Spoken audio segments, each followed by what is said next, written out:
Alright, Woodcutter Pro 3 Cutter Island Day 4, I guess this is. Day 3 was all spent trying to get the tiles to work, and so far, here's the progress I've made. None. I haven't gotten them to work. I tried a couple different methods. I went ahead and added those 2 rows in that I forgot to add, so I got those now. So my original plan was to build an algorithm to go ahead and set it up by placing one of these guys or one of these guys, and then it would build something around that using probably a Perlin noise generator or some kind of random number generator problem. I don't know. It turns out it's a lot harder than I thought it would be, just because getting these segments to fit together is a nightmare. There's already programs that do stuff like that. Like I think Unity has a plugin to auto build tiles like that. From what I can tell, GameMaker does not, and even if it does, I can't be bothered to find it right now and make it work because it's a pain in my butt and I'm getting tired of dealing with it. So I am skipping that part of the progress. And there were a couple good YouTube videos on how to do it.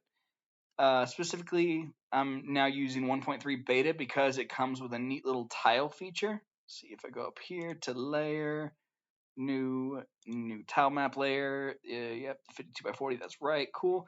It creates a new layer, but this layer is actually empty. So I would need to find a way to get all these guys over there, but I don't think I haven't figured out a way to do it easily. And even if I can, it's a pain in the butt. But cool thing is, if I draw like that, did that work? Yeah, that worked. All right, cool. Look, I just made this into a tile. So I can take this guy and, oh god, what did I do? I take this guy and look, I can copy and paste him. And then something cool is if I go back to drawing mode, I can draw on him, and it, what? Why is it not drawing on the rest of them? Okay. It just made more. Okay. I'm in the wrong mode. If I do this mode. No, that didn't do anything. If I do this mode. Click that. Yeah, I somehow got it to work. I don't know why that line's there. Where did that even come from? Look at that. I can do that. And grab this guy and put him over here. And then I can go back to drawing mode, and then I can draw on this guy. And it's not drawing. Am I in the wrong drawing mode? Is it drawing? No. Is it this one? There we go. Yeah, look, I can draw on it, and it draws on the rest. Yeah. Not super duper useful for what I'm doing. I may end up using it just to draw these guys, because this is what I currently have right here. Get ready to go. Turn off. Yeah, so I can build this into a tile map. There's a way to do it, but it comes up with 500 tiles over here because this is 500 tiles. I even went ahead and threw this into a tile thing. I wasn't supposed to throw this into a sprite. That was me being dumb and forgetting how to do it the correct way. It actually comes out looking like, look, 500 images, man. This is way too much to work with. Way too much. So I'm going to need to split these up into individuals. But the actual way to do tiles in this one is to make a background file. And then look, it comes up like this, got the grids on it, I set the numbers and everything, it comes up perfect. And then you go into the room file and do that. But I screwed up my room file. My room file is completely broken, so I need to restart the project, which is fine because I'm only like 5 seconds in. But I messed up by naming my room room. I'm not sure why it let me do that, because it completely broke everything. So this is completely broken. I don't even know if I can delete it. I can delete it. Cool. Can I play now? Doesn't have a room. Perfect. Alright, well, I'll just go ahead and make a new one. I'm not going to name this one room. I'm going to name it room 1 underscore room, because that's the naming conventions when you're naming stuff. You name it a thing underscore what it is. So this one's a room. This one's a sprite. I was supposed to name this background, but I'm lazy.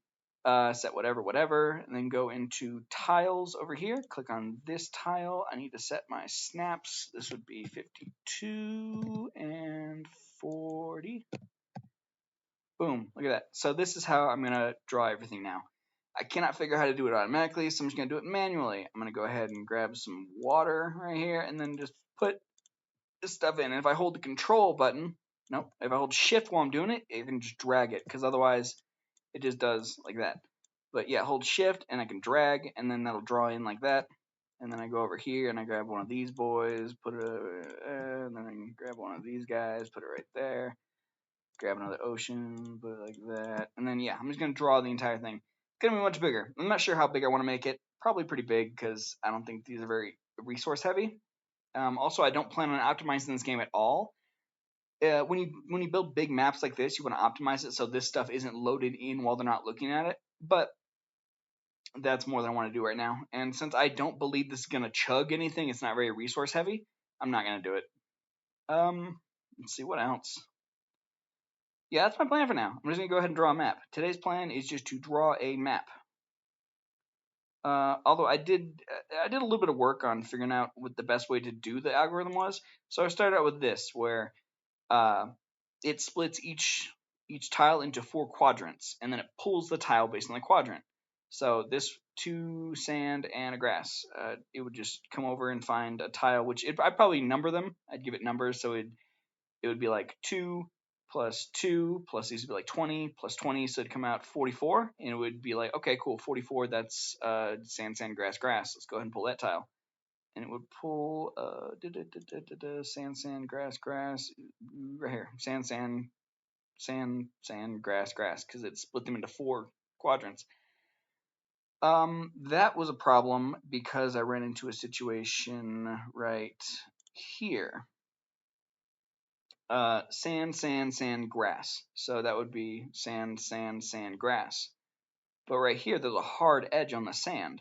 And right here, there's a grass. So it'd be grass, grass, grass, sand. It'd be 2 hard edges combined up against each other.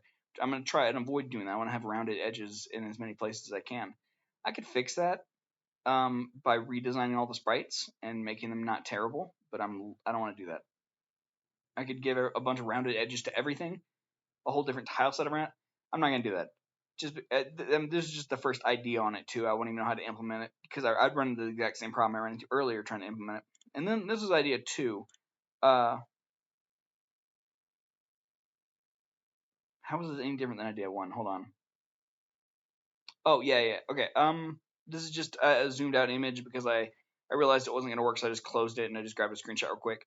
But the idea was every other tile, I go ahead and add in a solid tile, and then I build the edge pieces around it. That way it'll I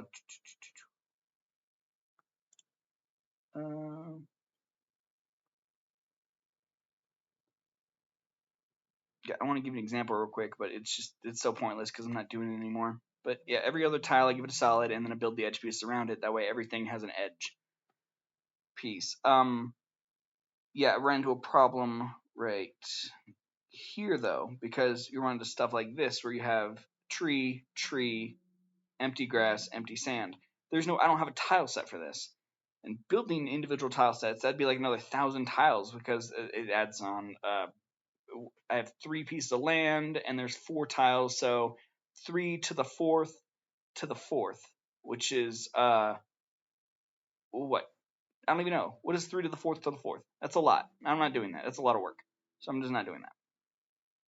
So yeah, I've given up on that, and now I'm just going to draw them by hand. And since this is going to be a free game, and my procedural generation was really only meant for the paid game, I can figure that out later, even if I have to redraw the tile sets and figure it out again.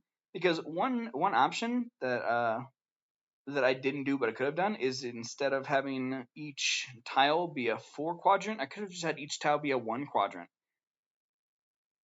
That would have messed up the rounded edges though. Or instead of having the trees be attached to the tiles, like, where am I? Instead of having the trees be attached to the tiles and generating 3 times more work, I could have just had the trees be a separate object file and then just thrown them on there. A pattern, kind of? No, how would that have worked? I don't know. I don't really want to do that. Plus, it would have added so much more objects to the game too. The way I had this set up was I was just going to have all of these be a single object and then just pick the sprite it's going to use based on where it's at. That was the plan to save memory there. And that, I guess, is a little optimization, but also it'd be easier to do because I wouldn't have 8,000 object files and I wouldn't have to do a massive if chain. I could just build like a DS list or something. But yeah, I'm scrapping all that. That's a plan for later. I'm doing that later. What are the problems that I ran into? I briefly considered getting Game Maker Studio 2 because Game Maker Studio 2 has a more robust tile system. that Shaun Spalding has a couple videos for that were making it look really interesting. But the problem with that is I would have to buy it. And buying it, there's two options for buying it right now at this very moment. There's two options for buying it. First, you could. These are the links I'm going to put in the description for Shaun Spalding's videos. And there's another guy who I looked at because he had he had a tutorial for the Aseprite, the new Aseprite tiling system that he released a couple months ago, and it was still in super beta. It's still in beta now, but I'm going to go ahead and link those in the description so you guys can watch them if you want. But what was I saying? What was I saying? Game Maker Studio 2, yeah. So they switched to a subscription-based model. You can no longer buy the permanent licenses unless you buy them on Steam. They're still working on getting all the Steam stuff updated, so it is currently still possible right now to buy the licenses on Steam as a permanent fashion. Well, if you go to the Yo-Yo Games website, you can't. It's not an option anymore. One of the problems with that is Steam, where if you download the Game Maker Studio on Steam, you're required to be online all the time, 24/7, which is a pain in the butt because you're not going to always have an internet connection, and I don't want to have to be tied to the internet to make games. That's stupid. But if you buy it on Steam, you can still download it off the Yo-Yo Games website, so that's a way around that. So completely viable, just go ahead and buy it. But the way you buy it is there's 4 modes. There's four different options on Steam. One, you can buy the desktop version, which is $100. It lets you export to it's exe files, I think, and probably Mac files, which I don't know what those are. Then there's the mobile version, which is also $100. It lets you export to Android and the latest build of Android too, because I think Game Maker Studio 1.4.999, which is what I'm using, is it's like updated to like Android 1.4 or something, and I think they're on 7 now. So I really have no idea if this is even going to be able to upgrade. If this is going to even be able to port to current Android systems. I have no idea. I'm gonna have to test it. Luckily, I have a brand new Android phone, so I can test on my own phone, no problems. I cannot test on anything iPhone right now. I might give it a shot just because I don't know how much porting is going to be required. I might give it a shot, see what I can do with that, but we'll see. Then there is the web version, which is also $100, and that lets you export to HTML5, and I think that's it. Just HTML5, which is fine because HTML5 is a very, very valuable thing. It lets you put it lets anybody play it no matter what they're on. They can play it on mobile, they can play it on Mac, they can play it on Windows. It's fantastic. Most of the games I make now are made for HTML5 just so I can put them up and have anyone play them. Although they're not really optimized for mobile, so it's kind of a pain in the butt to play it on mobile, but it's possible. And then the last version is, I think it's 200. It's Windows, specifically Windows. I spelled Windows. Yeah, it is $200, and that's $200. I'm not sure why it's $200 because the only format it lets you upload in is the Windows Universal DUP. Windows Universal something. I think it's DUP. Anyway, what's cool about that is this, if I get this one, it'll let me put it on the Xbox store. For $200, I could put my games on the Xbox store.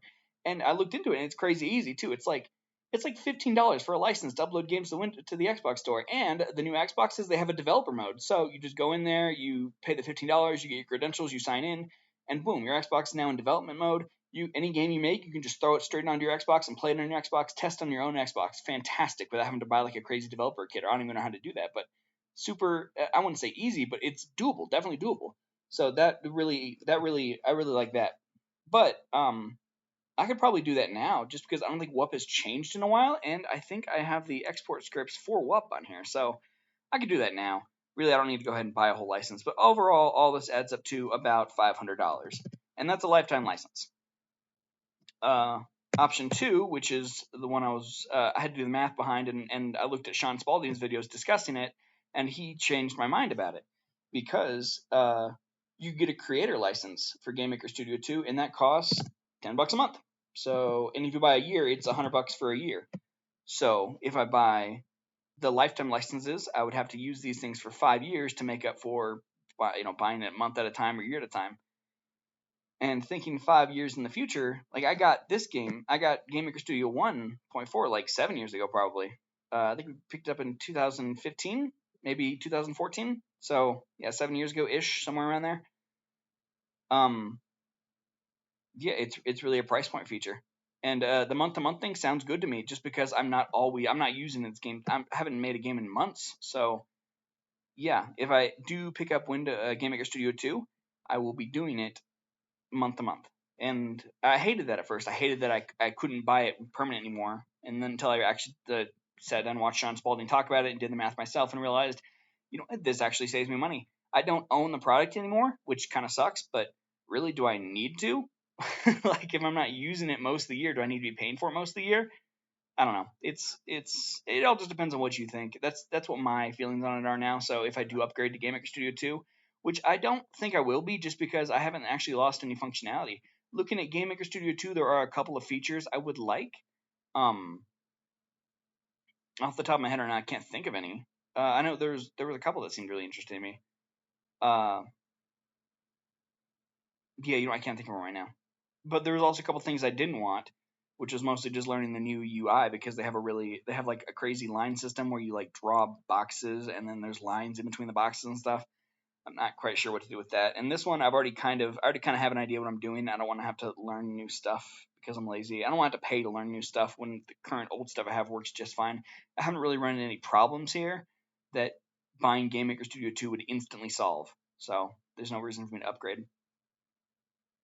Although if I can't export to Android easily, that might be in the future. If I can't get this thing onto Android, then I'm definitely just going to upgrade, because I know that will get it on Android. And all the stuff that I'm making right now will be backwards compatible, because they made sure that all the 1 stuff is compatible with 2. It'll auto compatibility. It's really nice like that, according to the website. The people who are trying to sell me the product says it's good. So I'm going to go ahead and give them like a 80% chance I think they're telling the truth there. So yeah, that's what I'm currently doing. Next time I put a video up, you'll see the complete map, because that shouldn't be too hard to do. And then I'm going to make object files for these guys right here. Instead of having these guys on it, I'm just gonna have these guys be object files on top of the map. The map right now is just gonna be ocean, grass, and sand, and then I'm gonna throw objects for these guys up. Yeah, it shouldn't be too bad. Shouldn't be. Oh no. No, I'm just now realizing a problem. I'm going to have separate object files for each one of these corners and pieces.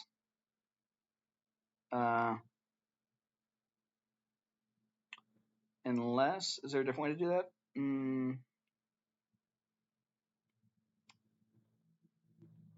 Depending where it's at? No, I don't know. We'll see what the problem. I don't know. I'm going to run into problems. I know it, so I'll figure out the problems as I find them. So yeah, that's where I'm currently at. And I'm just now looking at this. This guy over here is way denser than this guy. Whatever, I'm not fixing that. That's fine. Also, looking at this, my cornering is it's so bad. What was the point of me making individual things if I'm not going to texture them out? Look at this. There's a straight line here. There's no wavering or anything. This is so garbage looking. I could have done this better, but really this was all just kind of a test to see if I could even do it. I figured I might have to just scrap the entire thing and start over fresh, which I'm kind of a little bit sort of having to do. I'm trying to avoid that as much as possible though. Yep, that's day 4? I guess I'll see you guys on day 5.